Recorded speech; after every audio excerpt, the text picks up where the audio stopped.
palala ng palala.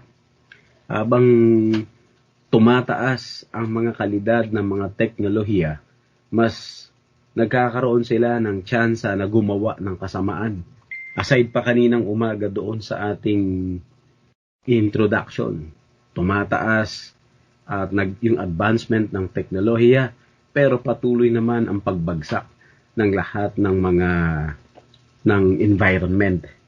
Hindi lamang yung kalidad nito, maging yung ating mga pangangailangan o resources. Dahil yan sa advancement ng technology. Now here mga kapatid, gayon din, ang Panginoon ay nagbabala sa bayan niya noon laban po sa anumang pagtalikod. Isa sa kasamaan na napakabigat na po sa paningin ng Diyos at sa harapan niya, na yung kanyang bayan na pinili ay magtaksil sa kanya. Yun ay ayaw ng Panginoon. Na po yung pagtataksil na yon, na ang bayan niya na kanyang tinawag at pinili, at kung saan siya in-establish niya ang pakikipagrelasyon sa kanila, at binigyan sila ng lahat ng pangangailangan, no, sa pagkain nila, sa tirahan nila, sa kanilang teritoryo, at kanilang mga ninuno, at binigyan pa sila ng kautusan upang maging maayos ang kanilang moral, ang kanilang pamumuhay. Tatalikod pa sila sa Diyos, magtataksil pa sila sa Diyos. Yon ay mahigpit na babala ng Panginoon sa kanila noon, at syempre maging sa atin ngayon. Gaya ng ating binasa na ating pagtatalakayan, pagbabasihan ng talakayan dito sa Exodus 34:14. For you shall worship no other God, for the Lord whose name is jealous is a jealous God. Yan po yung ating pag-uusapan. So, dito mga kapatid, wala naman tayong ibang pwedeng tutukan dito kung hindi ito ay may kinalaman tungkol sa the jealous God. Yan po yung ating pag-uusapan. Opo, ang mapanibughuing Diyos. Alam niyo po, pag pinag-usapan yung panibughuin, ito po ay yung nagseselos. Opo, jealous God. Na po, mapanibughuing Diyos. Akala niyo ba ang tao lamang ang mapanibughuin? Ang tao lamang ang nagseselos? Iba yon pagka ang tao ay nagselos. Pero, lalong iba kapag Diyos mismo ang siyang nagselos, na po, para sa atin. Ang iba ang dating noon. Now, ang banal na Diyos na siyang may-ari ng ating buhay, siya rin ang tumubos, at siya ay nakipag-ugnayan sa atin ng taimtim. Nais niya na mapanatili ang ating pakikipagrelasyon sa Kanya ng may kabanalan. O, yun lang po yung simple nating mensahe. Na po, ang Diyos na banal na siyang may-ari ng ating buhay, nagligtas mula sa ating pagkamakasalanan, nais niyang mapanatili ang ating pakikipagrelasyon sa Kanya ng may kabanalan. Yan po ang totoo. Dahil ang Diyos ang siyang tumawag, pumili, nagligtas, kaya po pag-aari ng Diyos ang sino man na Kanyang tinawag, na Kanyang pinili, na Kanyang iniligtas. May karapatan siyang magselos. Pero ito po, maski hindi pa niya iniligtas, maski hindi niya pa pinili o tinawag, may karapatan ng Diyos na magselos kapag hindi na ibibigay yung nararapat para sa Kanya. Yan yung titignan natin. So, tatlong bagay ang makikita natin dito. Una ay yung definition. Ano ba ibig sabihin nito? Ng pagseselos na ito, yung jealous God na ito. Ikalawa, yung dahilan ng pagseselos ng Diyos. Ano ang mga reason ng pagseselos ng Diyos? And then, ikatlo, mga kapatid, ay yung pag-iingat natin upang tayo ay hindi makagawa ng kasalanan. Pag-iingat, yan yung pangatlo. So first, mga kapatid, definition muna tayo ng ibig sabihin ng jealous God. Definition yan, dito ay, ang sabi ho dito, upang ingatan sila, upang maingatan sila at pagbawalan mula sa pagtataksil nila sa Diyos. Na po, na ang kanyang pangalan mismo ay mapanibuguin. At ang pangalan ng Diyos na yan ay tumutukoy din halos sa kanyang karakter. Na po, at katangian na bilang mapanibughuing Diyos, yan ay kanyang katangian. So, hindi man natin masyadong nadidinig yan, pero yan yung katangian ng Diyos. Dahil ito ay isang tinatawag na katangian ng Diyos dahil siya ay banal at siya ay makapangyarihan at siya ang nagmay-ari ng lahat. Okay po, so yan yung makikita natin. Hindi ito gaya ng isang emosyon ng isang tao na pagseselos. Hindi. Sapagkat ang pagseselos na ito ay idinidiin nito na ang Diyos na siyang may-ari ng ating buhay, ng ating puso't isipan, nais niya na ang buong atensyon natin ay nasa Kanya lang. Na po, na yung ating puso ay hindi dapat divided o undivided dapat yung heart natin sa Panginoon. Na po? So dapat mga kapatid, magbibigay tayo ng parangal sa Diyos na sa Kanya lamang nararapat. No? Yung parangal na yun kasi sa Kanya lang naman nararapat yun. Na siya lamang ang dapat tumanggap ng parangal, pagluluwalhati, pagpupuri, at susundin natin siya, mamahalin ng buong puso, isip at lakas. Nadinig niyo po yun? So ang nag-iisa at tunay na Diyos, siya lamang ang dapat nating mahalin, ibigin, sundin ng buong puso, ng buong isip, ng buong lakas. Kaya kung bakit tayo nabubuhay ngayon, mga kapatid, ang pinakadahilan ay ibigin natin ang Diyos ng buong puso, ng buong isip, ng buong lakas. Kapag ang oras na ginagawa natin, mga kapatid, ay hindi na umuukol sa Diyos, siguradong ito ay tumutukoy na para sa ating sarili. At dahil doon ay hindi yan pagmamahal sa Diyos. Kapag mas binibigyan na natin ng panahon yung sarili natin higit kesa sa Panginoon, yan ay hindi na pagsamba sa Diyos. Doon marahil pwedeng pumasok ang pagseselos ng Diyos. Huwag niyong isipin na ang nagseselos lang ay inyong asawa. Apo, sabi ni Stuart ganito, the expression is simply that he guards his name's significance. It points to his nature, character, and uniqueness as the only true God, and will not allow it to be profaned by idolatry or any other misuse. Yan po ay napakadakilang Diyos na Panginoon ng Israel.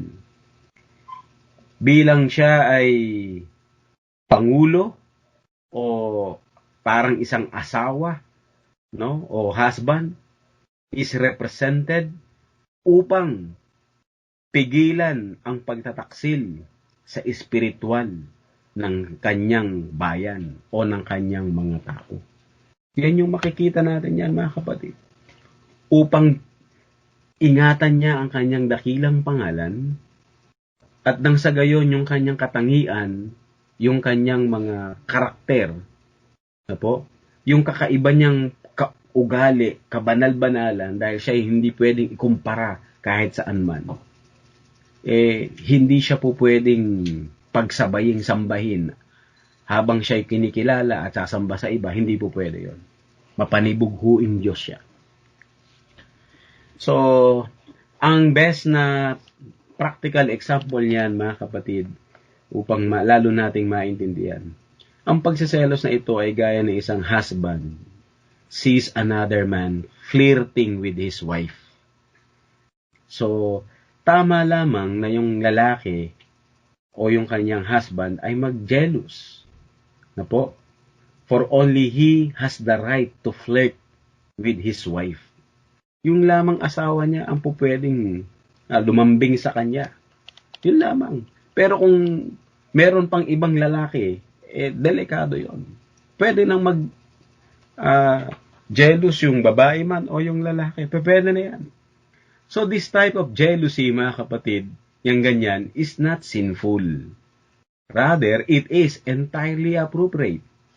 Being jealous for something that God declares to belong to you is good and appropriate. Natatama naman. No? Tama yon. Kasi sa batas ng Diyos, pag-aari mo yun eh. Sa'yo yun eh. Hindi dapat yun kuhanin sa'yo ng sino man.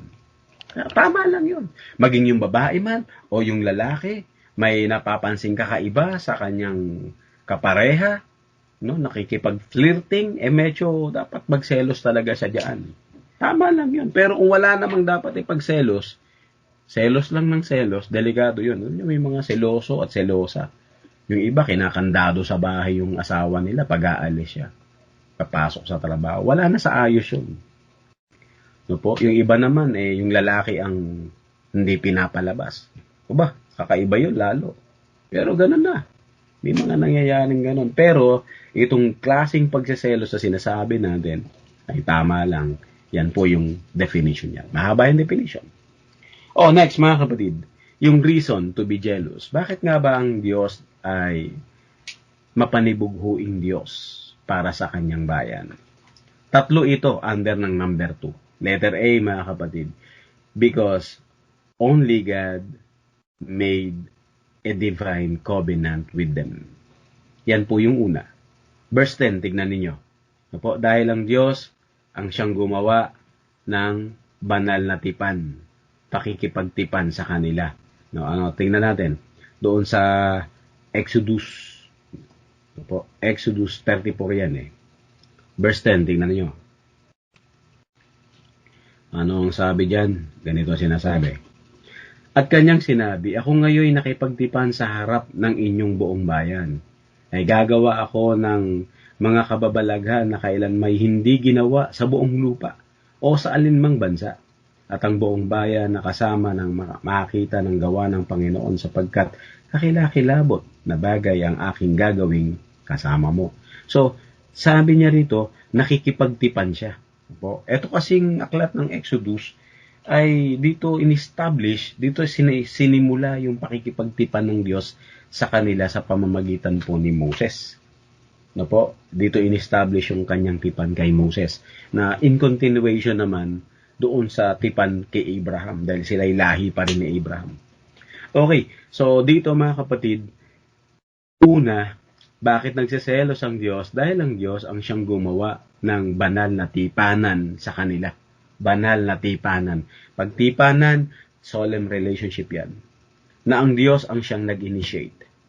At ito'y pinagtibay ng blood. Yung blood noon, hayop. Yung fulfillment noon kay Christ. Yan yung tipan. At yung tipan na yan, nagmula yan sa habag lamang ng Diyos. Hindi yan sa inisyatibo ng bawat tao. Hindi, habag lang yun ng Diyos. So, nandun po yung binding sa tipan na yon because God Himself promised to them to observe the precepts laid down in the following verses doon sa Exodus 34. Na mismo ang Diyos ay ipinasakop niya yung sarili niya dito sa tipan na ito.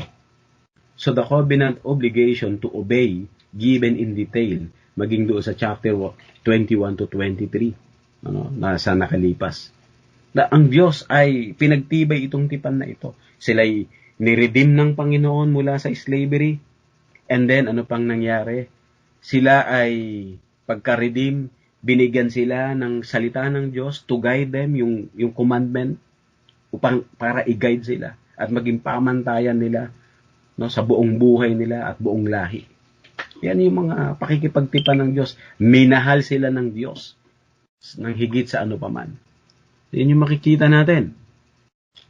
So again mga kapatid, ang Diyos ang siyang naglagay ng pakikipagtipang ito. Pero gayon pa man, dahil ito ay tipan, ang Diyos ay nakipagtipan sa kanila, meron pong hinihingi sa kanila ang Diyos, sundin nila ang kanyang mga utos. Binanggit yan sa verse 11. Sabi ho doon sa verse 11, tuparin mo ang mga iniuutos ko sa iyo sa araw na ito. Tingnan mo ang aking pinalalayas sa harap mo ang mga Amoreyo, mga Kananeo, mga Hiteo. Yan ay, etc. Yan po ay bahagi ng pakikipagtipan ng Diyos, yung kalinga niya sa kanila. Pero gayon pa man, meron po itong demand. sundin nila yung utos ng Diyos. Now, in the same manner, mga kapatid, ang Diyos ay nakipagtipan sa atin through Christ. At yung tipan kay Christ, fulfillment yon ng tipan niya kila Moses, maging kay Abraham, maging kay David. Yun ang katuparan nun. But in the same pattern, ang Diyos ay nakipagtipan sa atin by grace, through blood of our Lord Jesus Christ. Yun yung gospel. So ngayon mga kapatid, nandun pa rin yung mga demand. Sundin natin ang pinag-uutos ng Diyos. The same pattern yan. At ang Diyos noon, siya pa rin yung Diyos ngayon. Na kung siya ay mapanibughuing Diyos noon, siya pa rin yung mapanibughuing Diyos hanggang ngayon. No? He is a jealous God. Kaya hindi tayo po pwedeng lumayo doon sa focus na yon. Na dapat ay nabubuhay lamang tayo para sa Diyos. Letter B, no, aside doon sa banal na covenant na gawa ng Diyos, bakit ang Diyos ay mapanibughuin? B, dahil tanging ang Diyos lamang ang nararapat na luwalhatiin at papurihan, parangalan, sambahin. Okay po? Because only God deserved the highest praise, honor, worship, and glory. Sa Kanya lamang yon. Na po, diba, mariin na sinabi ng Panginoon na I will not share my glory, my honor to anyone. Diba, sinabi niya sa Isaiah. Lalo na sa mga graven images. So, yung sinabi diyan, thou shall not worship other gods. Ibig sabihin, mga kapatid, kung sino man ay sasamba sa ibang Diyos, other than the true God, that is what? Adultery o idolatry. No po, idolatry yan. At ang pagsamba sa isang bagay, no po, na alam natin mas ginagawa nating higit kaysa sa Diyos, o ito man ay tao, ito man ay ating pangarap, ito man ay ating plano, higit kaysa sa Diyos, nandun na yung focus natin. Delikado yan. Yan ay uri ng idolatry o a form of idolatry. So since God is infinitely jealous for the honor of His name, anything and anybody who threatens the good of His faithful wife will be opposed with His divine nature, and of course maging sa kanyang banal na tipan, divine covenant. So itong jealousy na ito, mga kapatid, ay righteous jealousy ito mula sa Panginoon because He is a holy God. At nandun yung kanyang displeasure sa sin. Ano man ang pagsamba natin na hindi ukol sa Diyos, yan ay kasalanan. Yun ay paglabag. Kaya galit ang Diyos sa kasalanan. Kaya He is a jealous God because He doesn't want us to continue doing sin. Na po. So those who do not worship God, nandoon po yung galit ng Diyos. Those who do not acknowledge Him or even believe in Him, nandoon po yung galit ng Diyos. Mga kapatid, huwag mo lang isipin yung galit ng boyfriend, no? Sino man sa inyo. O galit ng girlfriend, galit ng inyong husband or wife. Ang isipin mo yung galit ng Diyos sa iyo. Kung ayaw mo siyang kilalanin. So, yan yung makikita natin. Kung ayaw mong magbigay pagsamba sa Diyos, ayaw mo siyang luwalhatiin, parangalan, hindi mo man nararamdaman na nasa iyo yung galit ng Diyos. Yan yung maliwanag dyan. No? So, ito ay akala ng maraming tao, basta sila'y dumadalo sa simbahan pagkalinggo, ayos na. No. Kung hindi mo makilala yung tunay na Diyos, tapos ka dyan. Dahil kahit hindi mo nararamdaman, ang Diyos ay namumuhi sa iyo, galit sa iyo. Akala lang nila yung Diyos, yung tunay na Diyos ay mahabagin lang. Hindi! Ang Diyos ding ito ay nagpaparusang Diyos. Ayan yung susunod. Letter C. Bakit ang Diyos ay mapanibughuin? Hindi lamang siya ang nagmamay-ari ng pinakamataas na papuri, luwalhati at parangal at pagsamba. Also, mga kapatid, letter C, because only God has the authority to punish evildoers. Na po? Siya lamang Siya lamang ang pinaka-ultimate justice, mga kapatid. No? Yung hustisya, nasa kanya. Kaya kung siya yung pinaka-king, sovereign king, pag hindi mo siya kinilala, paparusahan ka niya. Yun po yun. So God is infinitely jealous for the honor of His name. Yan yung binanggit natin kanina. In response with terrible wrath against those whose hearts should belong to Him but go after other gods. No, yung other gods dito, ito man ay gawa ng kamay na inanyuan para sambahin. Hindi yan ang Diyos.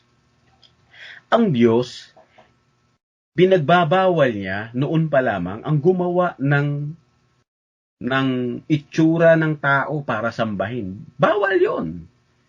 Hindi yun pinagawa kila Moses.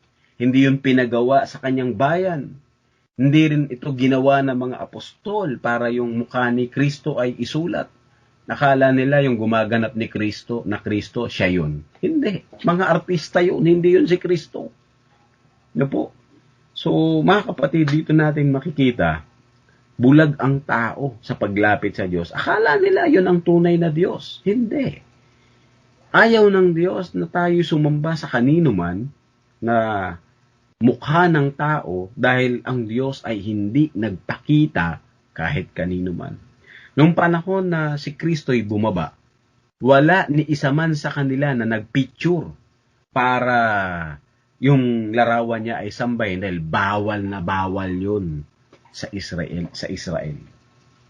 Bawal na bawal yun. So, dito natin makikita na ang Diyos na ito, mga kapatid, ay siyang magpaparusa gaya ng isang babae man o lalaki na siya'y nagtaksil sa kanyang kapareha, kanyang parurusahan ito, hahatulan ito ng Diyos ng kanyang puot, ng kanyang galit. So, mga kapatid, it is our peril if we, for the Lord, whose name is jealous, is a jealous God, as tender in the matters of His worship, as the husband is of the honor of the marriage bed. Tayo ay paparusahan din ng Diyos, gaya ng mag-asawa, mga kapatid, na sila po ay lumabag sa kanilang pinagsumpaan sa harapan ng Diyos. In the same manner, tayo rin na dapat ay sa Panginoon, pero hindi tayo nabubuhay ng para sa Panginoon. Pakurusahan tayo ng Diyos. Okay, makinig kayo.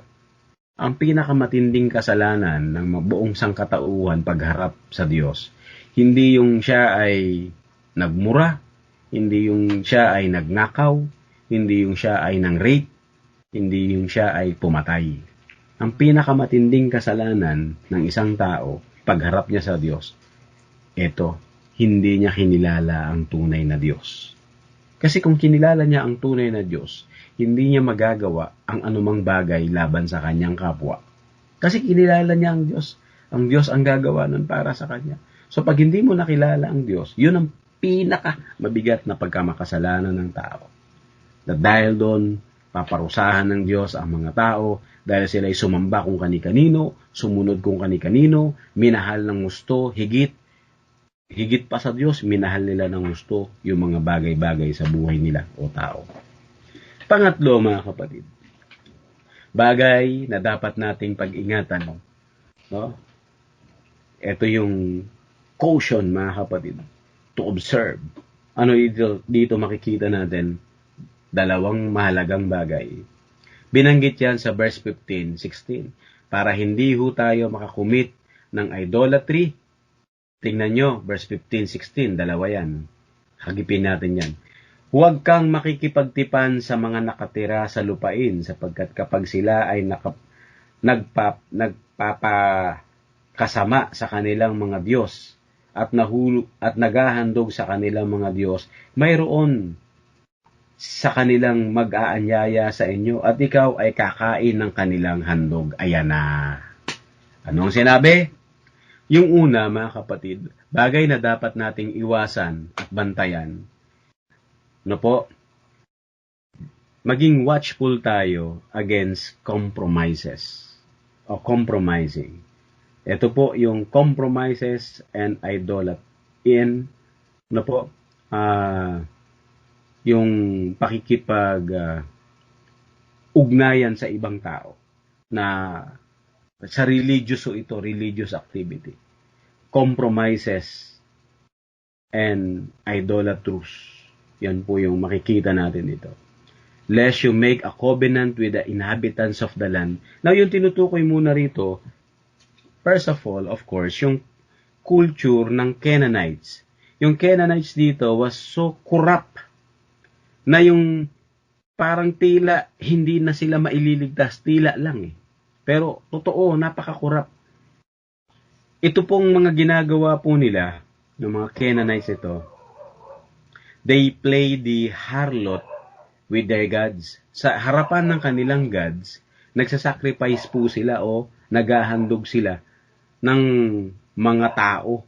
At doon ay meron pong mga nangyayari sa harapan ng gods nila na may mga sexual immorality. Now, many of the Canaanites' gods were fertility gods. Fertility gods, ibig sabihin sexual gods. And they were worshipped with ritual prostitutes and sex. Marami po ditong gumagawa niyan na sa mga relihiyon na nagpapatuloy na akala nila sumasamba sila sa Diyos sa ganun nilang ginagawa. Mahalay. Sabing ganun, huwag kayong sasama doon. Avoid nyo yung pakikisama sa kanila. So if God make war with Canaanites, let not Israel make peace with them.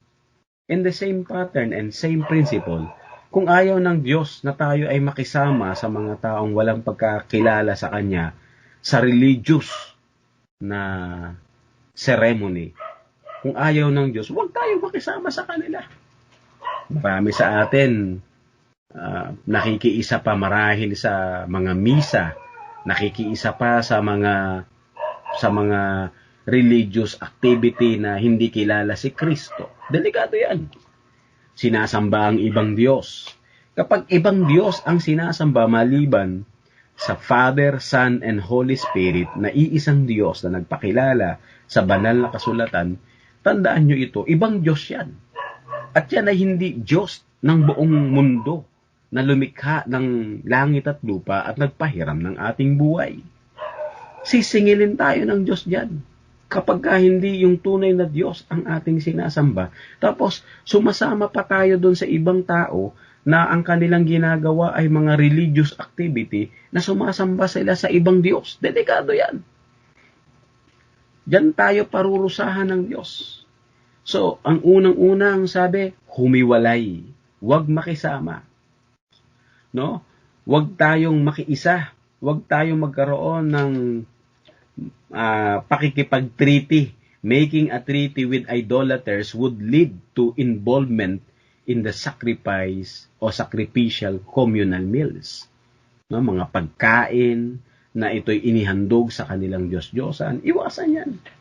Yan ay tragically Israel did not heed these warnings, kaya ang nangyari sila'y bumagsak sa pagsamba sa iba't ibang mga Diyos. And secondly, mga kapatid, na dapat iwasan nasa verse 16. Tignan niyo yung verse 16. Na po, at iyong papag-asawahin ang mga anak na lalaki sa kanilang mga anak na babae. Yung kanina dyan, yung huwag, nandun sa verse 15. Huwag ninyo. Yan yung gusto sabihin. At ang kanilang mga anak na babae na nagpapakasama sa kanilang mga Diyos ay pasusunurin ang inyong mga anak na magpapakasama sa kanilang mga Diyos. Maliwanag ito eh. Na po, next mga kapatid, aside doon sa pakikipag-compromise, na po, yung kanilang solemn na agreement, na po, iwasan yon. Next, ang dapat iwasan ay intermarry. Huwag makipag-asawa sa mga walang takot sa tunay na Diyos. So, don't take their daughters for your sons, and their daughters woo after their gods, and make your sons woo after their gods. Na usually, ang ikinababagsak ng mga kalalakihan, kahit mga kababaihan, yung sa pananampalataya, no, yung kinababagsak nila, yung makapangasawa sila ng unbeliever. Noon pa lamang pinagbabawal na yan. At kapag yun ay nangyari, mga kapatid, ang kasunod nun, sasamba na sila sa ibang Diyos. Yan ay nangyari kay Solomon. Si Solomon, mga kapatid, hinatak siya ng kanyang mga napangasawang hindi kumikilala sa Diyos. At ang nangyari, naging si Solomon ay pumurol ang kanyang puso sa harapan ng Diyos. So yun yung delikado. Bubulagin ang sinuman ang kanilang damdamin, ang kanilang puso, ang kanilang isipan para sa Diyos sa sandaling siya ay gumawa ng pakikipagkasundo sa hindi mananampalataya. So avoid compromises and intermarry. Yan po yung maliwanag. So God is a jealous God. Ito po ay a great comfort for those who keep their covenant vows and become strangers and exiles in the world. Tandaan niyo po yun. Yan yung unang challenge. Yung salita po o yung katuruan na God is a jealous God, actually, a great comfort ito para sa atin. Na tayong nag-iingat ng kanyang tipan. At tayo alam natin na estranghero lamang tayo sa mundong ito, that time will come, uuwi tayo sa Panginoon. Na tayo, mga kapatid, ay pansamantala lamang. So comfort ito sa atin upang tayo ay wag lumiko sa kaliwa o sa kanan, straightforward lang tayo sa pagsamba sa Diyos. Dahil ang Diyos na ito ay iniingatan tayo. Huwag nating i-pollute yung sarili natin. Tayo mismo. Tayo muna ay responsible sa ating sarili. Kaya kayo, mga kabataan, sa inyong mga tahanan, kayo ay habang nag-aaral, nakikipag-chatting, anumang communication, iwasan ninyo na yung mga walang takot sa Diyos ang inyong palaging kausap. Kasi kung sila ang lagi inyong kausap, bandang huli hahatakin nila kayo sa kanilang mga pleasures. Ano man ang kanilang mga vices, later on, vices nyo na rin. Ang kanilang mga expression nyo na rin. Ang kanilang mga gawi nyo na rin. Siyempre, ang kanilang Diyos nyo na rin. Ingatan nyo yun. Galit ang Diyos doon. Kaya siya nagsiselos dahil ayaw niya na yung isang tao, gaya natin, na nakarinig na ng kanyang salita, mahiwalay pa sa kanya. So, it's a great comfort, mga kapatid.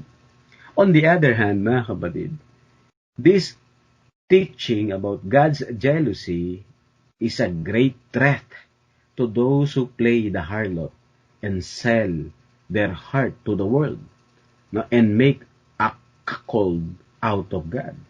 Anong ibig sabihin dito? Ito'y matinding babala sa mga taong parang sila'y mga haliparot. Anong haliparot? Pabigat ng pabigat, pati Tagalog. Ito yung mga maharot. Harot lang pala haliparot pa, di ba? Ito yung mga taong walang katinuan ng isip, mga malalaswa ang kaisipan. Sila yung mga kung saan-saan lang, walang kinikilalang Diyos.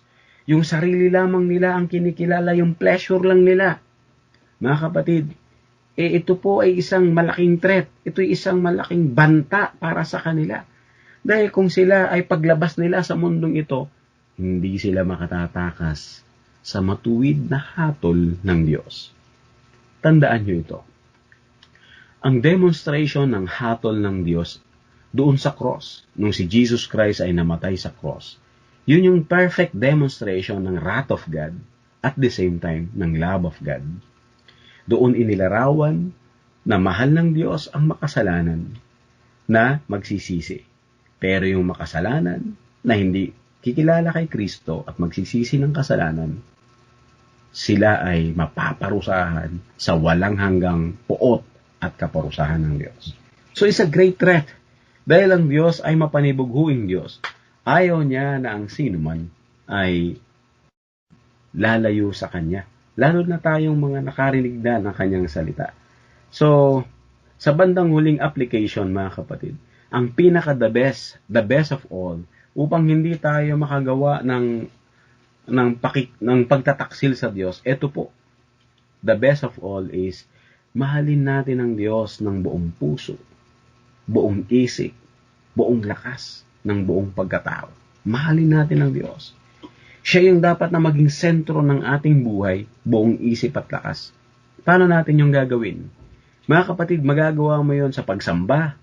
Ngayon, kung takot kang sumamba sa Diyos, tapos ka na dyan. Diyan masusukat kung mahal mo ang Diyos. No? Binawalan ka lang ng konti ng tao, di ka na pupunta. Pinapahintulutan din naman. Di ba? Kaya nga, limitado kasi may pagpapahintulot. Pero kung ayaw mo nang ihakbang yung mga paa mo para sambahin ang Diyos, delikado So, mahalin ng Diyos ng buong puso. No?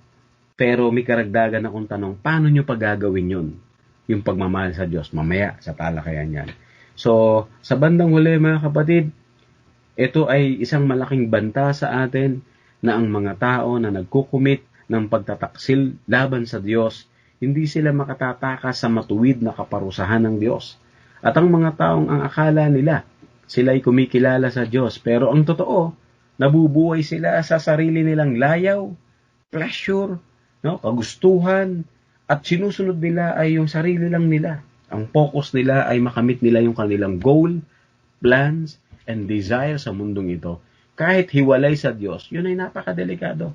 Haharap sila sa matinding kahatulan ng Diyos.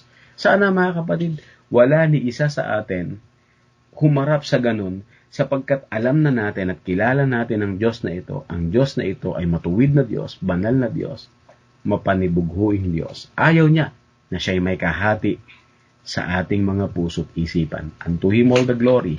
Manalangin na tayo. Dakilang Diyos, maraming salamat sa gabing ito.